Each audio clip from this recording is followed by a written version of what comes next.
Hey everyone, it's Thursday morning, March 27th, and welcome back to Capital Markets Quickie. I'm your host, Endrit Sella, here to break down yesterday's market action in just 2 minutes. Before we get started, a quick note, today's episode is sponsored by AMF Capital Asset Management Frankfurt. For tailored investment solutions and top-quality mutual funds, visit amf-capital.de. So, the stock market yesterday? Yeah, not pretty. The Standard & Poor's 500 dropped more than 1.1%, the Dow Jones Industrial Average was off around 0.4%, and the Nasdaq Composite, it led the drop, sliding over 2%. What happened? Well, President Trump happened. Again.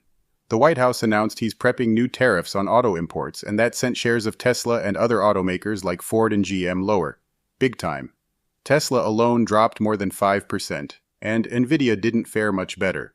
The press secretary said there'd be a formal announcement at 4 p.m. Eastern, and the market didn't wait around to panic. Investors are trying to gauge just how flexible Trump really is ahead of those reciprocal tariffs set for April 2nd.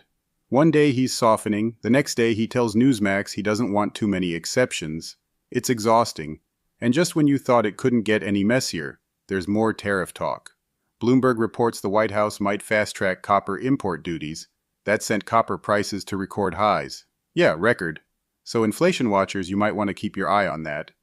On a completely different note, GameStop is back in the spotlight. The company said it's going to use some of its cash to buy Bitcoin. Yep, they're adding the crypto to their treasury reserve. That news sent the stock soaring over 11%. And finally, a bit of good news in the data. Durable goods orders rose 0.9% in February.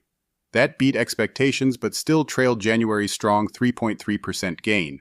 So, yeah, it's a market in flux. Tariffs, tech pain, crypto surprises, and a little copper fever. That's all from me for now. I'm Endrit Sella, and this was your Capital Markets Quickie. Catch you tomorrow.